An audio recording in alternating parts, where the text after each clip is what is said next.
This story is insane and quite groundbreaking. This reads, in 2023, I received an envelope with no return address. Inside was a flash drive containing tens of thousands of secret files. It came from a vigilante with a tumultuous past who had conducted a years-long undercover operation. He didn't tell the FBI or his family. He only told me, Josh Kaplan, the person who published this article for ProPublica. Now, I'll link it in the description below, but I want to run you guys through some key parts of this that really expose how right-wing militias operate, how cops get pulled into them, and this even says, a wilderness survival trainer spent years undercover climbing the ranks of right-wing militias. He penetrated a new generation of militia leaders, which included doctors and government attorneys. Experts say that militias could have a renaissance under Donald Trump. He then sent ProPublica a trove of documents. The conversations that he secretly recorded gave a unique, startling window into the militia movement. So I'm not going to read the entire article. They go over a lot of the backstory, but I just want to cover some key pieces. So after this writer got the documents, it reads, the documents laid out a remarkable odyssey. Posing as an ideological compatriot, Williams had penetrated the top ranks of two of the most prominent right-wing militias in the country. He'd slept in the home of the man who claims to be the new leader of the Oath Keepers, rifling through his files in the middle of the night. He devised elaborate ruses to gather evidence of militias' ties to high-ranking law enforcement officials. He'd uncovered secret operations like the surveillance of a young journalist, then improvised a way to sabotage the militants' schemes. In one group, his ploys were so successful that he became the militia's top commander in the state of Utah. Now he is a fugitive. He drove south towards a desert 4 hours from the city where he could disappear.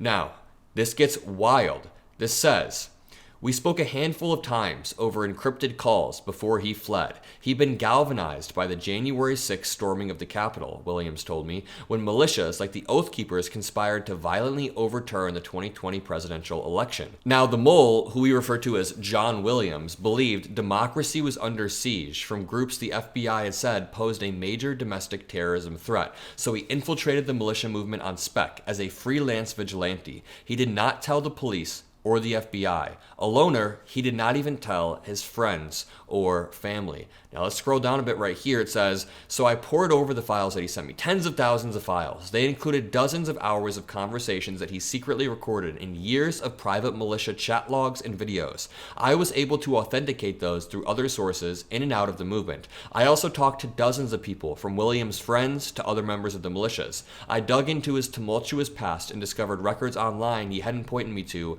that supported his account. The files gave a unique window, at once expansive and intimate, into one of the most consequential and volatile social movements of our time. Williams penetrated a new generation of paramilitary leaders, career cops, doctors, government attorneys. Sometimes they were frightening, sometimes they were bumbling, always heavily armed. It was a world where a man would propose assassinating politicians only to spark a debate about the logistics. So these groups would debate the logistics of terrorist attacks. Now, federal prosecutors have convicted more than 1,000 people for their role in January 6th, and key militia captains were sent to prison. Now, President-elect Trump has promised to pardon the January 6 rioters when he returns to the White House. Experts warn that such a move could trigger a renaissance for militant extremists, sending them an unprecedented message of protection and support. You create this permission structure where right-wing, far-right groups can commit crimes, but if they do it in service of Donald Trump, if you storm the Capitol, if you try to overthrow the results of an election, hell, if you harass Liz Cheney, but if you're doing it for Donald Trump, you can get pardoned, you can get let off the hook, and that creates, again, a permission, almost an incentive structure to boost your public profile by committing a crime and having Trump say, this dude did it for me. So Williams is a part of a larger Cold War, radical versus radical, that stayed mostly in the shadows. A left-wing activist told me he personally knows about 30 people who've gone undercover in militias or white supremacist groups. They don't coordinate with law enforcement. Instead, they take the surveillance of one of the most intractable features of American politics into their own hands. And there's a good reason to be skeptical of authorities in this case. Because you can be skeptical of authorities in general, that's fine, but if you get your house broken into, you're very likely going to call the police. Even if you absolutely hate and don't trust the police, if you or a loved one got in a car accident, you would call the police. That is just what people do. And in this case, he was right for not having local law enforcement officers involved because there's a historical precedent of them undermining moles or straight up blowing the mole's cover. I mean, the best case scenario would be the law enforcement officers are like, don't do this, bro. This is very dangerous, and they blow your cover. The worst case scenario is that the person you end up going to is part of these right-wing militias. I mean, in this case, I can see why he was skeptical of authorities. So let's continue. If there was one moment that set Williams on his path into the militia underground, it came roughly a decade before January 6, when he was sent to a medium security prison. He was in his early 30s, drawn to danger and filled with inner turbulence. Now, he was arrested for a stretch of petty crimes. He fell out with old friends. He pled guilty to misdemeanors of trespassing, criminal mischief, and assault. I can go down, if you want to read his entire backstory, it's in this article, but I do want to go to some of the moments that are really eye-opening. So after Williams got out of prison, he was a wilderness survival instructor. Williams struggled to get his survival business going. He'd hand out business cards at hobbyist gatherings with promises of adventure, but in practice, he was mostly leading seminars in city parks for beer money. Then around New Year's in 2019, according to Williams, he'd received an email from a leader in American Patriots 3%, or AP3. He wanted to hire Williams for a training session. He could pay $1,000. Finally, Williams thought, I'm starting to get some traction.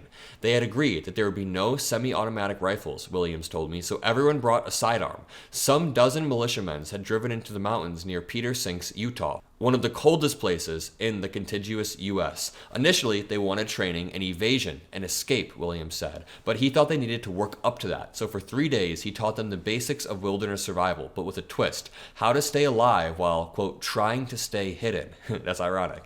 He showed them how to build a shelter that would both keep them dry and escape detection, how to make a fire, and then how to clean it up so no one could tell it was ever there. As the days wore on, stray comments started to irk him. Once, a man said he'd been, quote, kiked into overpaying for his Ruger handgun. That's a slur against Jewish people, which I've never actually said before. That's terrible. At the end of the training, AP3 leaders handed out matching patches. The ritual reminded Williams of a biker gang. And it's kind of scary to think, well, what are these people planning? What do they need to escape from and then cover their trail up? Right? It's scary. He had already been to some shorter AP3 events to meet the men and tailor the lesson to his first meaningful client, Williams told me. But spending days in the woods with them felt different. He said the experience was unpleasant and decided not to work with the group again, which is fair. I mean, when you're running a business, sometimes you won't click with your clients, especially if they're Nazis or neo-Nazis. The portion of Williams' story, exactly how and why he first became a militia member, is the hardest part to verify. By his own account, he kept his thoughts and plans entirely to himself. At the time, he was too embarrassed to even tell friends what happened that weekend. All right, I'm going to skip forward more. Then came January 6th, and as he was watching on TV, he later told me, Williams thought he recognized the patch on a rioter's tactical vest. It looked like the one that AP3 leaders had handed out at the end of his training. Did I teach that guy? He wondered. Why was I so cordial to them all? If they knew I was gay, I bet they'd want me dead. And I actually helped them because I was too selfish to think of anything but my career. It's not really his fault for taking on a client that he didn't know much about, but shame quickly turned to anger, he told me, and a desire for revenge. Now let's jump into the new world. Williams stood alone in his apartment, watching himself in the mirror. I'm tall. I'm Dave. I'm tall. I'm Dave. He tried to focus on his mannerisms, on the intonation of his voice. Whether he was saying the truth or a falsehood, he wanted to appear exactly the same. Now, months had passed since the Capitol riot. By all appearances, Williams was now an enthusiastic member of AP3. Now, the article describes how after January 6th, the militia memberships began plummeting because the authorities were cracking down on the movement. And if we scroll down a bit, he was appointed a leadership role due to his skills and due to the fact that memberships were plummeting. He took a note of the job titles of leaders he met, like an Air Force Reserve Master Sergeant. He said, I confirmed this through military records, who recruited other airmen into the movement. Williams attended paramilitary trainings where the group practiced ambushes with improvised explosives and semi-automatic guns. He offered his comrades free lessons in hand-to-hand combat and bonded with them in the backcountry hunting jackrabbits. When the militia joined right-wing rallies for causes like gun rights, they went in tactical gear. Williams attended as their gray man, he said, assigned to blend in with the crowd and call in armed reinforcements if tensions erupted. Since his work was seasonal, Williams could spend as much as 40 hours a week on militia activities. One of his duties as an intel officer was to monitor the group's enemies on the left, where he saw a Proud Boy he recognized from a joint militia training. Was this a closet right-winger keeping tabs on the socialists, or a closet leftist who might dox him or inform the police. Interesting. So right-wingers are also infiltrating DSA meetings, but in DSA meetings, they're probably not talking about assassinating politicians and explosives. He first contacted me in October of 2022. He couldn't see how the movement was changing beyond his corner of Utah. AP3 was reinvigorated by then, I later found, with as many as 50 recruits applying each day. In the private chats that the author reviewed, leaders were debating if they should commit acts of terrorism. At the Texas border, members were rounding up immigrants in armed patrols, but Williams didn't know all that yet. On our first call, he launched into a litany of minutia, names, logistical details, allegations of minor players committing petty crimes. He could tell I wasn't sure what it all amounted to. Williams feared that if anything, he'd helped the movement, AP3, and not damaged it. Then, in early November, Rollins told him to contact a retired detective named Bobby Kinch. So listen, the militia's eye-patched founder, Stuart Rhodes, was in jail amid his trial for conspiring to overthrow the effing government, and now the new leader was a sheriff. Kinch said he was serving on the group's national board when his predecessor was arrested. Rhodes called him from jail to say, "Don't worry about me, this is God's way, but I want you to save the organization." Kinch explained that Rollins, who'd recently defected to the Oath Keepers, had been singing Williams' praises. Now, here's where it starts to get really scary. So the author describes how in their group message, their encrypted group message, they were talking about how there was a break-in at the Utah General Attorney's office. And it was reported to the group, and for some unspoken reason, the Oath Keepers seemed to think that this was of direct relevance to them. Coates promised to find out more about the burglary. Quote, "The sheriff should have some answers to my inquiries today or tomorrow." The last line would come to obsess Williams, and rightfully so. How do they have direct contact with the sheriff? Why is the sheriff sending secret information about investigations to right-wing militias? He sent a long, made-up note about his own experience collaborating with law enforcement officials. Quote, "I'm curious, how responsive is the sheriff to your inquiries, or do you have a source you work with?" Quote, "The sheriff has become a personal friend who hosted my FBI interviews." Why are there balloons popping up? What did I do? Sorry about that, but Coates responded, "He opens a lot of doors." Coates had been in D.C. on January 6th, he told Williams. It'd make sense if that had piqued the FBI's interest, but to Williams it hinted at a more menacing scenario. Secret ties between those who threaten the rule of law and those duty-bound to enforce it. He desperately wanted more details, but he didn't want to push too far. I'm going to keep running you through some of the most important parts because it gets pretty insane. This is like a movie. So he goes to Kinch, the sheriff's house. They become pretty close. Williams had made a secret purchase of a small black device off of Amazon. It looked like a USB drive. The on-off switch and microphone holes revealed what it really was, a bug. As the two men chatted over cups of cannoli-flavored coffee, Williams didn't notice when Kinch's dog snatched the bug from his bag. The night before, Williams had slept in the guest bedroom. The house was cluttered with semi-automatic rifles. He had risked photographing 3 plaques on the walls, inscribed with the same Ernest Hemingway line. Quote, "There is no hunting like the hunting of a man," they read. "Those who have hunted armed men long enough and liked it never really cared for anything else." They spotted the dog at the same time. The bug was attached to a charging device. The animal was running around with it like it was a tennis ball. As Kinch went to receive it, Williams felt panic grip his chest. Could anyone talk their way out of this? He learned enough about Kinch to be terrified of his rage. Looking around, Williams eyed his host's handgun on the kitchen counter. If he starts to examine it, I'll grab the gun, he thought. Then I'll shoot him and flee into the woods. Kinch took the bugs from the dog's mouth, then handed it right back to Williams and started to apologize. "Don't worry about it," Williams said. "He's a puppy." On their way out the door, Kinch grabbed the pistol and placed it on the console of his truck. It was an hour's drive to the nearest city where the Oath Keepers were holding a leadership meeting. Williams rode shotgun, his bug hooked into the zipper of his backpack. On the tape, I could hear the wind racing through the car window. The radio played Bryan Adams' Summer of '69. And early in the meeting, Kinch laid out his vision for the Oath Keepers' role in American life. Quote, "We have a two-edged sword," he said. The dull edge was more traditional grassroots work, exemplified by the efforts to combat alleged election fraud. He hoped to build their political apparatus so that in 5 or 10 years, conservative candidates would be seeking the Oath Keepers' endorsement. And I'm thinking about these people showing up in the 2026 midterms or 2028 election and trying to intimidate people. I mean, you can see, we've all seen the militias that you see on the right here. These were the people at January 6th.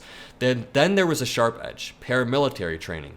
Quote, you hone all of these skills because when the dull edge fails, you've got to be able to turn that around and be sharp.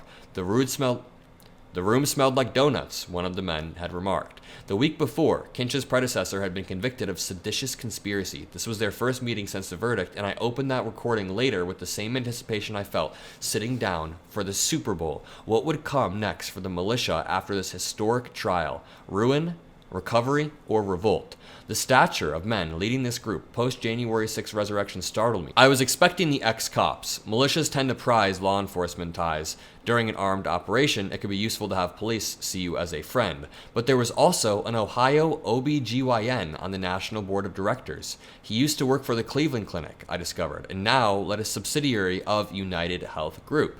The doctor was joined at the board meetings by a city prosecutor in Utah, an ex-city council member, and, Williams was later told, a sergeant with an Illinois Sheriff's Department. The doctor did not respond to requests for comment. He has since left his post with the United Health subsidiary, a spokesperson for the company said. But the fact that there's an Illinois sheriff, but the fact that there's a sergeant with an Illinois Sheriff's Department, I mean, this sergeant is making decisions on a day-to-day basis that could benefit the group that he works with on the side, the Oath Keepers. Over 6 hours, the men set goals and delegated responsibilities with surprisingly little worry about the federal crackdown on militias. They discussed the scourges they were there to combat: stolen elections, drag shows, President Joe Biden, only in asides. Instead, they focused on marketing. So what buzzwords can we insert in our mission statement, one asked, and on resources that had helped the local chapters rapidly expand. Quote, I'd like to see this organization be like the McDonald's of patriot organizations, another added.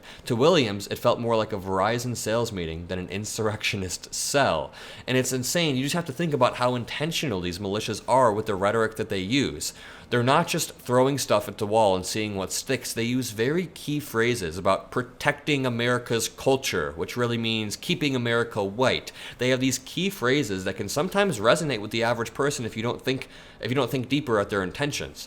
They then talked about how they were running surveillance operations. Quote, we're making progress locally on the law enforcement, Coates said. He said that at least 3 of them can get the sheriff on the phone any time of the day. Like the last time, Coates didn't give a name, but he said something more intriguing. Quote, the sheriff is my tie-in to the state attorney general because he's friends. Williams told me he fought the urge to lob a question. The attorney general office did not respond to requests for comments. Closing out the day, Kinch summarized their plan moving forward. Keep a low profile, focus on the unglamorous work, and rebuild their national footprint, and patiently prepare for 2024.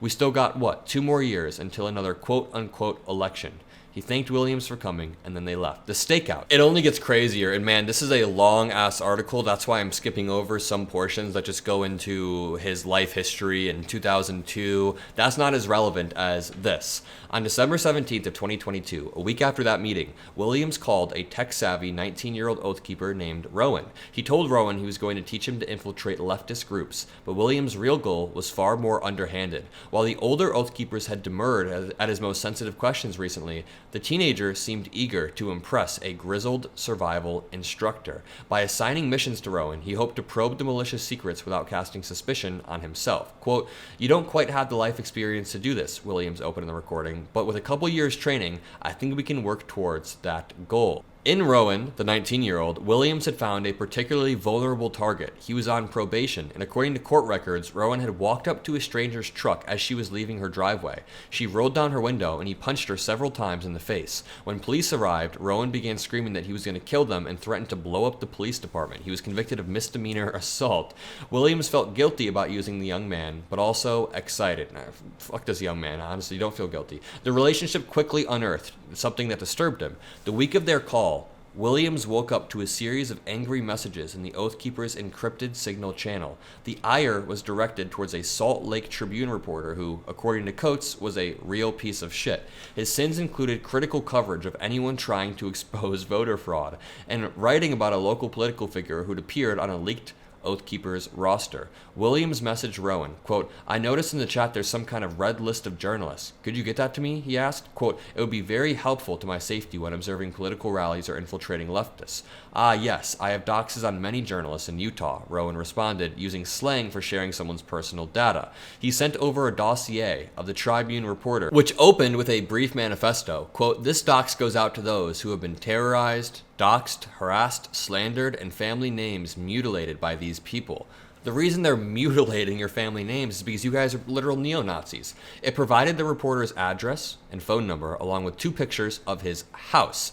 Man, there's a non-zero chance that me or someone at Meidas is on one of these lists. Then, Rowan shared similar documents about a local film critic. He posted a snarky retweet of the Tribune writer and about a student reporter at Southern Utah University. The college student had covered a rally the Oath Keepers recently attended. Quote, we found the car he drove through a few other members that did a stakeout.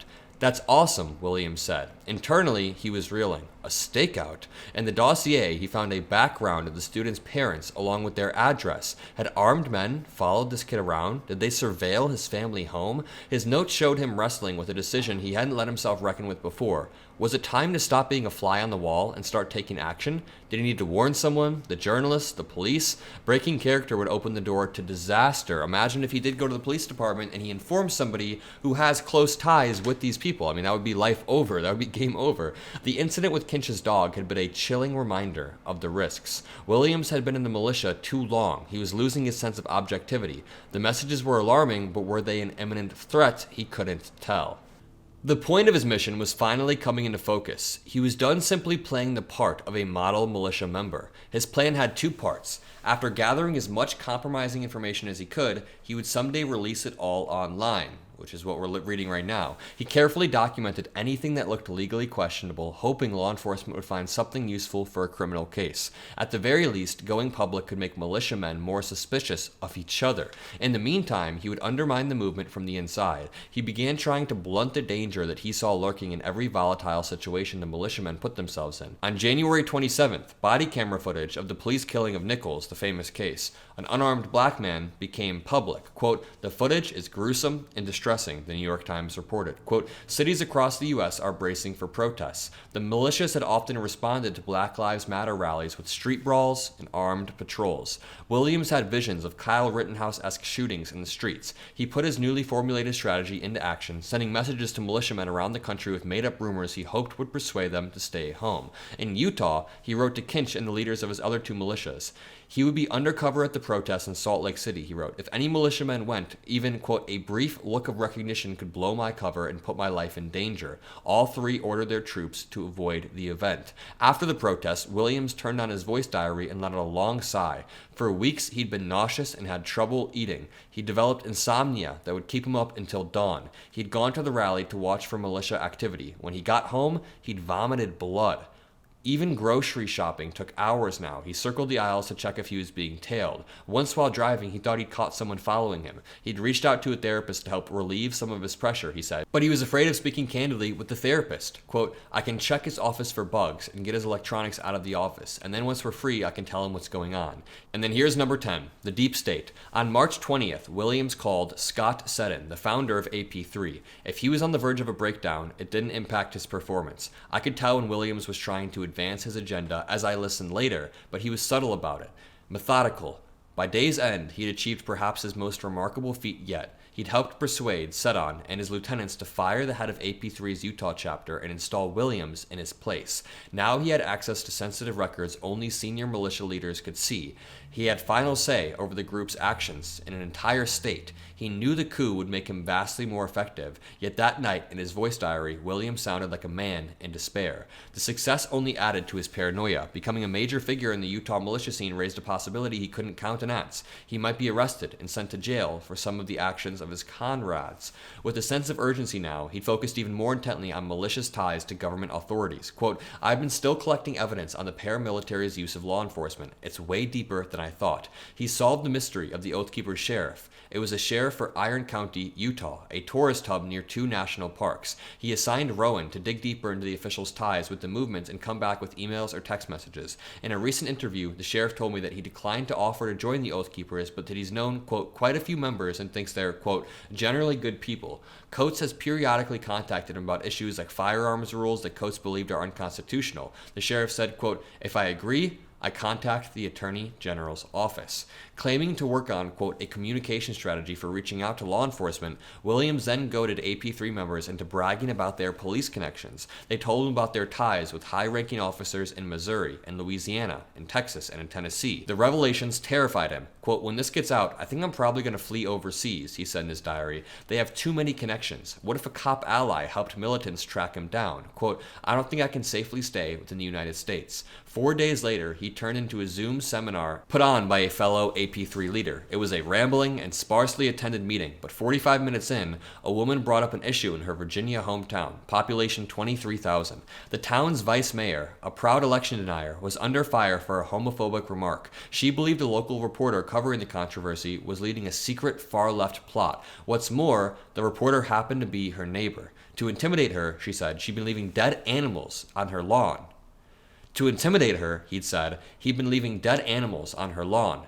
Quote, I think I have to settle a score with this guy, she concluded. Quote, they're getting down to deep state local level and it's gotta be stopped. After the call, Williams went to turn off his recording device. Well, that was fucking insane, he said aloud. He soon reached out to the woman to offer his advice. Maybe he could talk her down, Williams thought, or at least determine what she'd meant by settling a score. But she wasn't interested in speaking with him, so again he faced a choice. Do nothing or risk his cover being blown. He finally came to the same conclusion he had the last time he feared journalists were in jeopardy. He sent an anonymous warning. Quote, because she is a member of the right-wing militia group and is heavily armed, I wanted to let you know, Williams wrote to the reporter. I believe her to be severely mentally ill and I believe her to be dangerous. For my own safety, I cannot reveal more. He saw the article the next morning. The journalist had published 500 words about the disturbing email he'd gotten, complete with a screenshot of Williams' entire note. Only a few people had joined that meandering call. Surely, only Williams pestered the woman about it afterwards. There could be little doubt that he was the mole. He pulled the go-bag from his closet and fled. A few days later, while on the run, Williams recorded the final entries of his diary. Amid the upheaval, he sounded surprised to feel a sense of relief. Quote, I see the light at the end of the tunnel for the first time in 2.5 years. Now, really quickly, I have a few takeaways from this, and that's that these groups are comprised of a diverse amount of people. And I don't mean racially diverse. I mean, there could be former law enforcement officers, there could be doctors, there could be OGBYNs, and within that group, they have varying levels of commitment or varying levels of, let's say, like sanity. So I think that there are very smart people leading these groups, but then many of the members that get pulled into it or many of the members that decide to join are just mentally ill Americans, like the lady who was planting dead animals on her neighbor's lawn. And the reason I'm saying this is because I've met so many of these people at Trump rallies. I mean, not Oath Keepers. I'm sure I have met and interviewed them, but I have met so many people at Trump rallies who very clearly just have something mentally off, and that pushes them towards extremism. And here are some of the photos that were referenced in the article. We saw these ones of the Oath Keepers training. This is from him training the Oath Keepers. Now here's another one who had the Hemingway line. Certainly there is no hunting like the hunting of a man, and those who have hunted armed men long enough and liked it never really care for anything else. I'm going to leave it at that. If you enjoyed this video, drop a like, subscribe, check out the article in the description below. That was crazy, and I'll keep updating you guys as the story comes out.